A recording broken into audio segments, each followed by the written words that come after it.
Jadi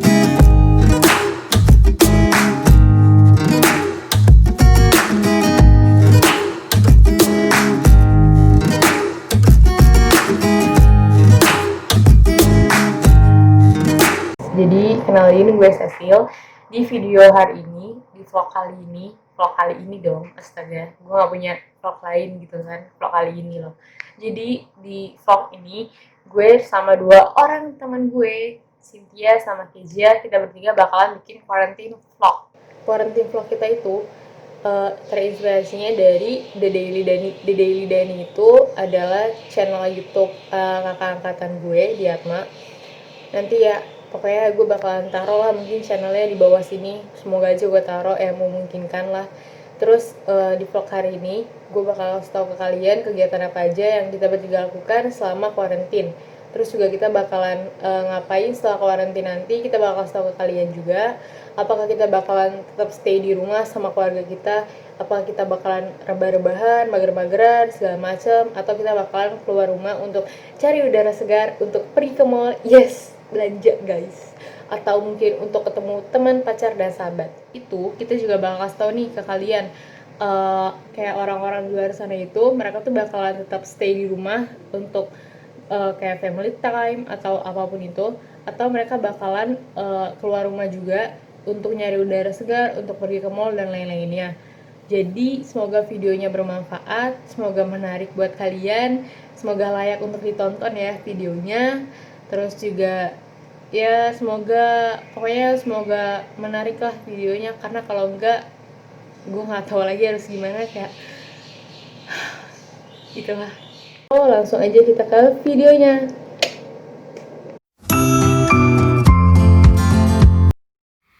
Hai guys, jadi kegiatan pertama gue itu sama aja kayak kalian semua, bangun pagi, terus langsung beres-beres tempat tidur kayak sekarang yang gue lakuin. Nah, biasanya abis gue selesai beres-beres tempat tidur, gue bakalan mandi. Setelah mandi, gue makan. Terus abis gue mandi, gue bakalan nonton YouTube dan yang lainnya. Nah, biasanya abis gue nge-YouTube, gue tuh langsung buka aplikasi TikTok. Di aplikasi TikTok itu biasanya gue ngeliat dance-dance tutorial gitu, tapi gak sering gue ikutin, cuma beberapa kali aja.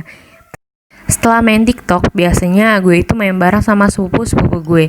Ya mainin apapun, yang penting gue sama mereka gak ngerasa bosan selama karantin.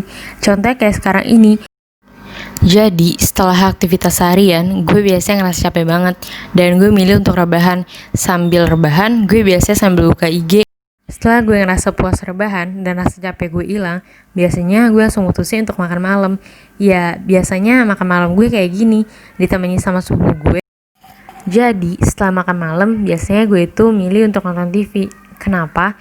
Karena gue itu gak suka ngelakuin kegiatan-kegiatan berat di malam hari. Dan menurut gue, nonton televisi ini salah satu kegiatan yang gak berat untuk dilakuin di malam. Jadi itu aja sih kegiatan gue selama karantin, dari pagi sampai malam. Ya intinya sama aja kan kayak kalian semua. Bangun tidur cuma berdoa, beresin tempat tidur, makan, mandi, sikat gigi, terus nge-YouTube, main TikTok, rebahan, main sama sepupu, dan makan malam, serta nonton TV. Dan menurut gue, kegiatan gue gak ada menariknya. Cuma ya siapa tahu aja kalian suka sama kegiatan gue. Dan gue berharap semoga kegiatan gue ini menyenangkan buat kalian. So, gak usah lama-lama, kita langsung aja ke video berikutnya. Video karantin Kezia. Hai gengs, kalau tadi di awal udah ngeliat Cecil nunjukin beberapa kegiatan dia selama di rumah, sekarang giliran gue yang mau nunjukin ke kalian apa sih kegiatan yang sering gue lakuin di rumah. So, check this out.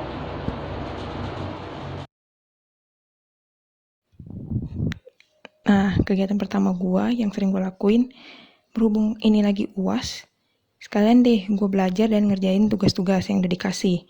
Terus, abis gue udah kerjain tugas, biasanya gue langsung nonton drama Korea sampai berepisode-episode sampai lupa waktu.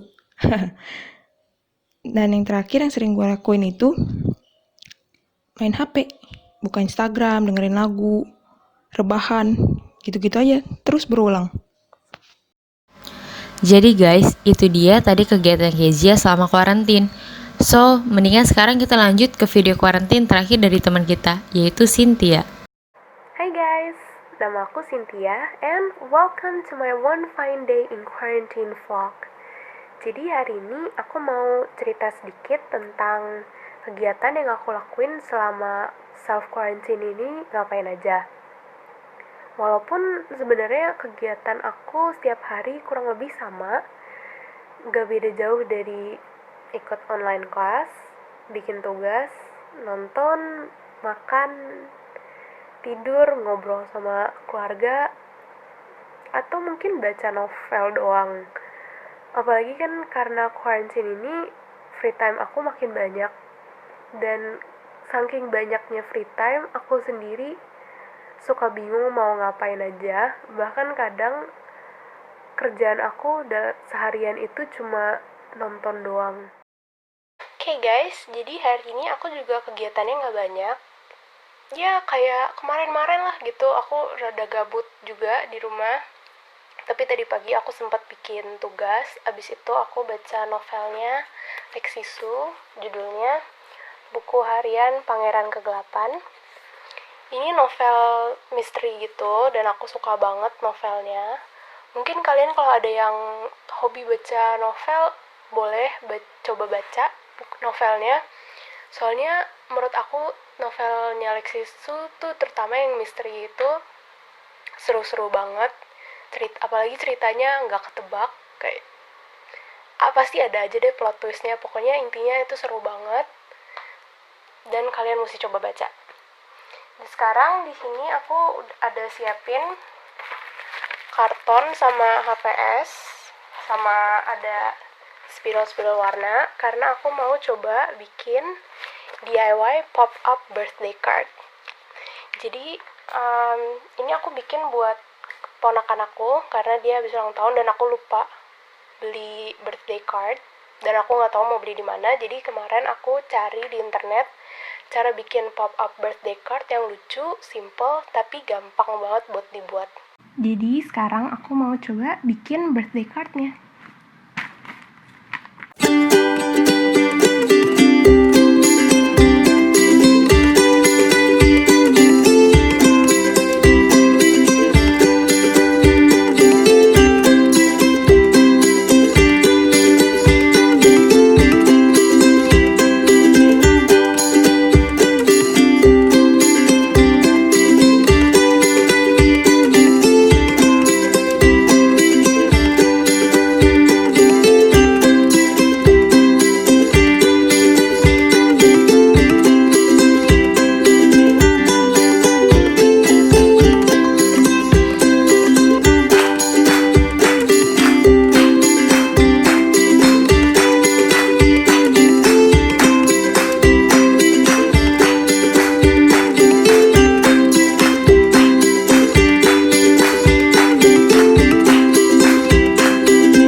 Oke guys, jadi desain kartunya udah jadi. Kira-kira kayak gini. Ini belum selesai karena nanti aku bakal hias-hias lagi biar nggak terlalu polos. Tapi ya kira-kira jadinya kayak gini guys. Ya not bad lah ya buat percobaan pertama. Oke guys, jadi kegiatan aku hari ini segitu doang. Emang rada boring, tapi ya begitulah kegiatan aku sehari-hari. Bahkan biasanya aku lebih gabut guys, percayalah. Makanya aku gak sabar banget PSBB-nya selesai supaya bisa ketemu keluarga besar aku lagi, bisa ketemu teman-teman, bisa beraktivitas seperti biasa aja gitu.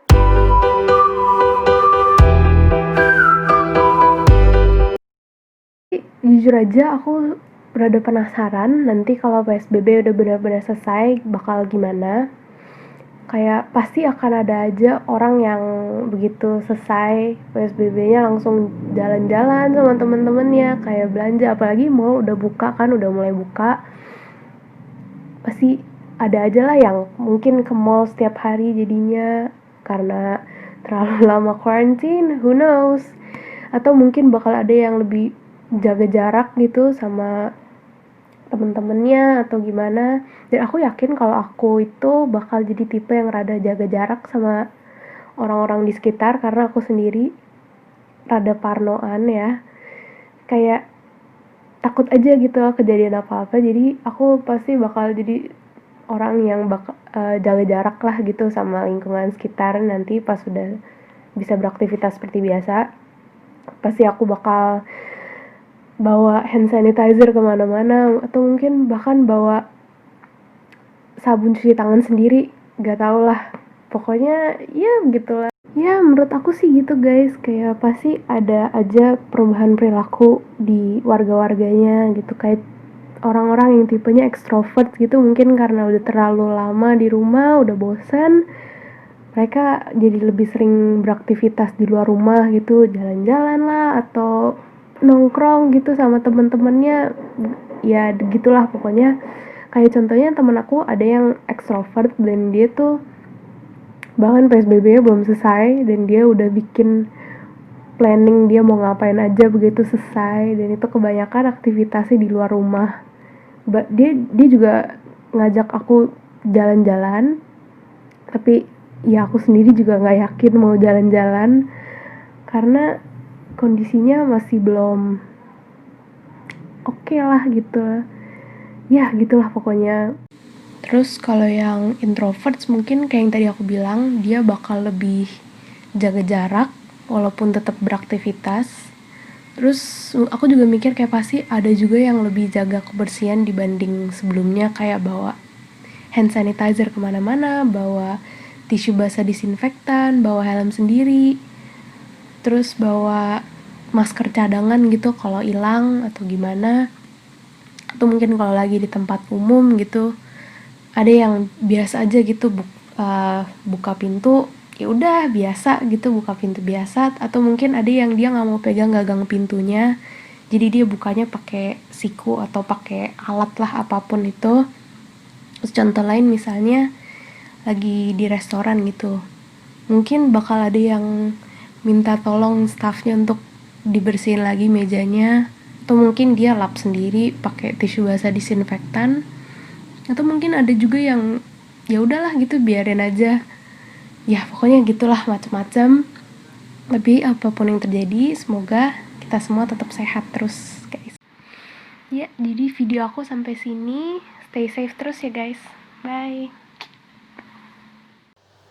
Jadi menurut saya setelah karantina nanti itu nggak akan ada yang namanya kecanggungan dalam komunikasi. Alasannya itu karena biasanya kan kita kalau misalkan sebelum karantina kan juga kita ketemu sama teman-teman kita nih senang kan. Nah kalau sekarang itu mungkin menurut saya lebih senang lagi dan lebih semangat lagi. Kenapa?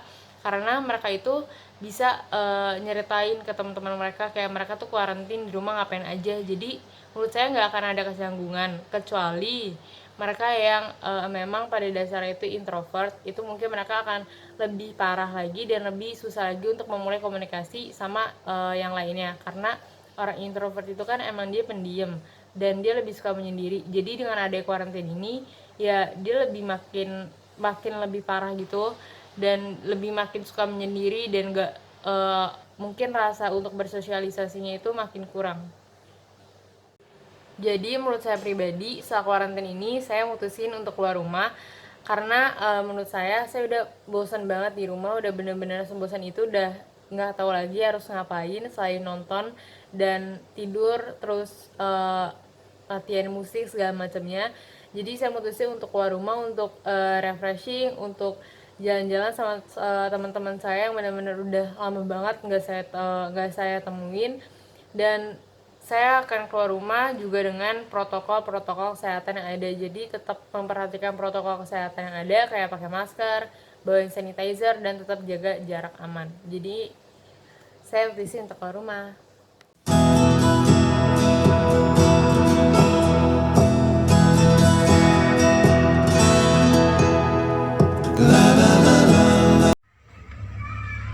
Nama saya Monica.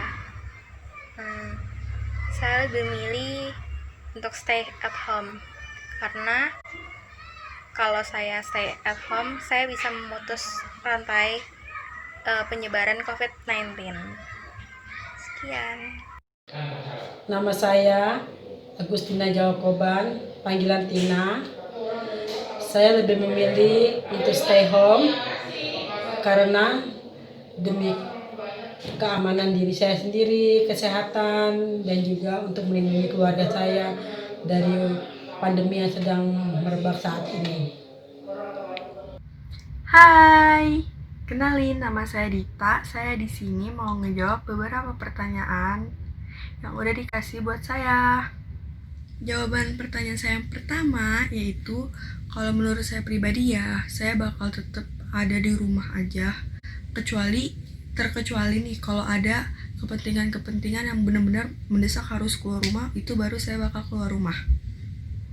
Alasan saya buat milih di rumah aja karena walaupun sekarang udah new normal, tapi kan tetap aja virus coronanya tuh masih ada di mana-mana.